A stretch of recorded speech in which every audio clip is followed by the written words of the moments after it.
Welcome into halftime on MSGSN.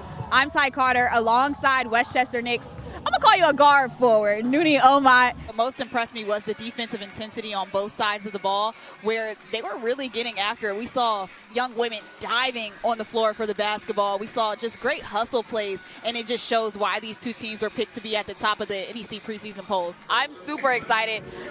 I'm not even playing, and I could barely sleep last night. That's the magnitude of how much is on the line today. Well, they have a great point guard. You'll probably hear a lot about her on this broadcast. Her name is Tykera Pryor, and she controls pace of the game. And so with her at hand, she's able to dictate how fast or how slow Sacred Heart is going to play, and it's hard for a lot of teams to match. We'll have Jericho Sims and Miles McBride here on assignment tonight, and those guys did an amazing job last season when they played with Westchester, wheeling in some victories. I think today you have to think about what team do we want to be going into the Northeast Conference tournament, that postseason. That's what it's all about. So we talk about positioning and getting yourself ready. This game will set the tone for that. Hey, gotta represent. I already know Uncle Scoob is about to put on. I'm excited for him, and he told us what he would do with that money, some great things. He wants to open up a community center and give back, and he described he wants to do that just like T-Mac has given back to the guys who are here in Vegas. Well, Alex Cowan, she has 7 points, and she really was the one who started setting the tone for Wagner on offense, knocking down threes, but also being assertive with finding ways to attack the gaps in the paint to get her teammates going as well. If you're into fourth quarter nail biters and games that come down to the wire, then that Westchester and Capital City game was the one for you. And some fourth quarter heroics from Daquan Jeffries, where he came up with this huge floater late down the stretch. Her biggest thing was reestablishing culture and the standard of Sacred Heart basketball, and then the play on the floor followed. Well, it's just as simple as making one pass out of it, and that's going to be the skip pass. But when you pause it right here, backside helps. Angelique Ricard, she steps up, and there's no rotation on the backside. Sierra D'Angelo is left all alone for the basket. So when you're the post player and you're in the back, you rather give up a three-point shot on the wing where she had ran out, hard closeout, instead of that dump down opportunity to the big girl.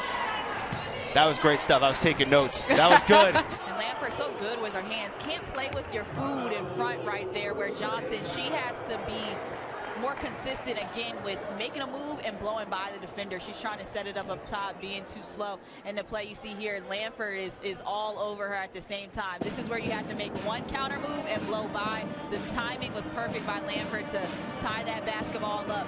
And when it came down to it, conditioning was definitely key. I pointed it out. George Beeman never put his hands on his knees. He stood up the entire time. He was breathing from the diaphragm. You know, when you're running your sprints and you come back, coach says, nah, put your hands over your head. George Beeman made sure he went back to those basic principles and was able to do that. And I honestly think that mentality and how he was able to stay so locked in and focused was the difference maker in that particular game. The MVP of the tournament, she got to bring the big guns, the trophy, little mama. Man, you had quite the performance to bring it home for your team. But we have talked about it all season long.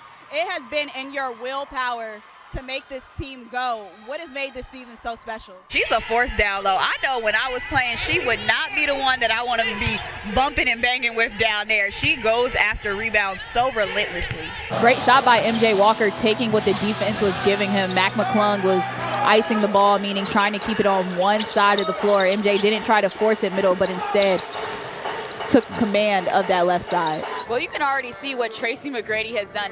He is making a change, not just here in Las Vegas, but around the globe. A lot of guys have expressed their gratitude towards being able to have this opportunity here on this big stage. And beyond the money, they've been able to build camaraderie with the guys that they've been able to meet as they've traveled from city to city. You've been hooping the last 4 games. You had consecutive games where you had 15 points, and then you countered that with back-to-back 18-point performances. How has it been embracing this role, coming off the bench and giving them that punch when you check in the game? Big defensive stops have led to transition breakouts and scoring opportunities for the Seahawks to put them back in this game only down by 8. It was money in transition for Squires, knowing that she was eyeballing that shot all the way down the floor, and Rhode Island one of the better three-point shooting teams. They're looking to get up a lot of threes within their offense. So when coming down in transition, no running back to the paint, but you always have to have a hand up when Rhode Island players are on the wing. Well, Sacred Heart has been able to generate paint touches, and they've done it better than any other team that has gone up against the FDU Knights. In those 2 games, Sacred Heart combined for a total of 78 points in the paint. That's a lot. Okay, one word to describe white chocolate is exciting. Pure entertainment. And oh my gosh, he jumped over top of MJ Walker's head. A little leapfrog, if you will, and MJ Walker is still able to be focused and knock that basket down. Have an advantage over white chocolate is on the foot game. He has speed to blow by people, but at the same time, he's going to kind of wean you in some setup dribbles to try to get you into play where he can then, boom, get by you and try to get buckets that way. Jasmine Doster did a phenomenal job of keeping the ball high in the air. Not once did it come down low, because had she brought it down low, the little ones like me, like a Hope Evans would have got in there and snatched it.